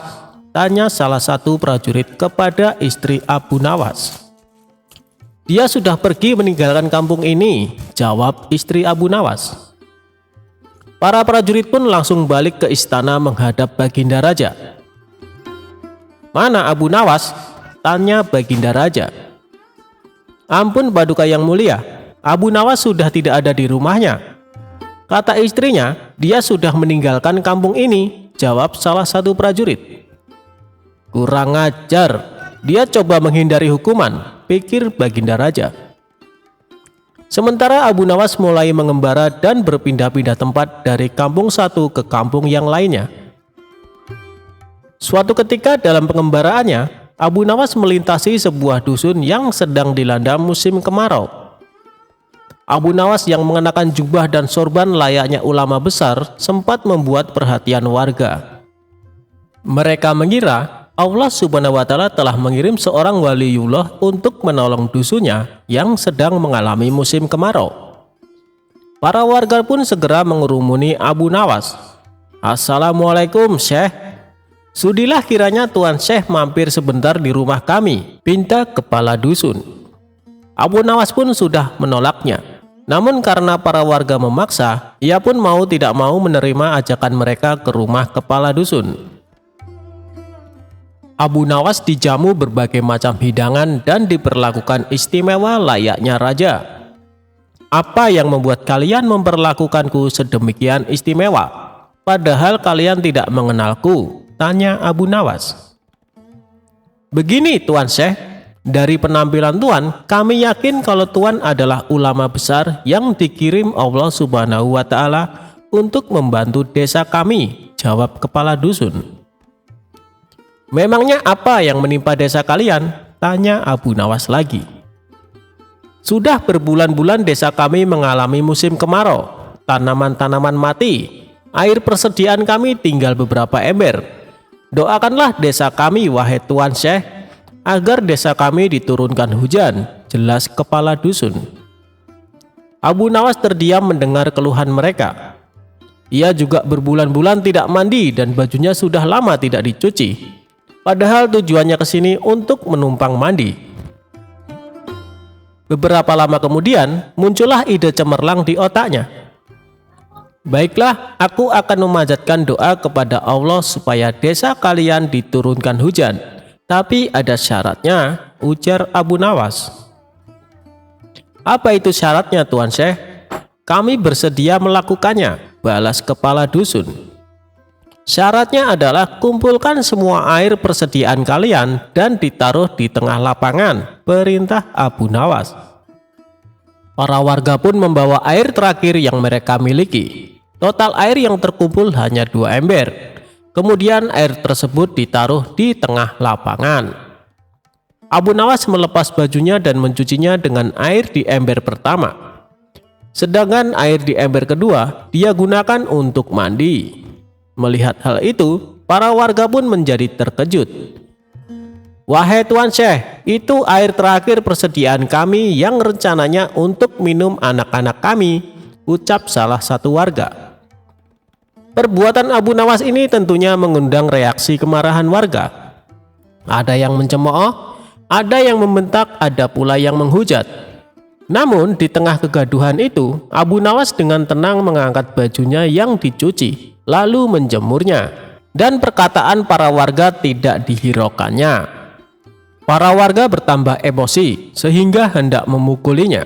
Tapi niat mereka langsung terhenti karena tiba-tiba terdengar suara guntur yang disusul hujan lebat. Penduduk pun lupa dengan marahnya. Bahkan sebaliknya, mereka berebutan mencium tangan Abu Nawas dan mulai berteriak kegirangan menyambut datangnya hujan yang sudah lama ditunggu. Saat itu sang kepala dusun menghampiri Abu Nawas. "Tuan Syekh, sebenarnya doa apa yang Tuan panjatkan sehingga langit berkenan menurunkan hujan?" tanya kepala dusun. Dengan polosnya Abu Nawas menjawab, "Begini, doaku biasa saja. Tapi jubahku ini tinggal satu dan tidak pernah dicuci selama berbulan-bulan. Bila aku menjemurnya, pasti hujan akan turun deras. Mungkin karena langit tidak tahan dengan bau jubahku ini," celetuk Abu Nawas cengengesan. Mendengar hal itu, sontak para warga langsung tertawa terpingkal-pingkal. Sejak saat itu Abu Nawas mulai menetap di sana sembari menunggu kemarahan Baginda Raja reda.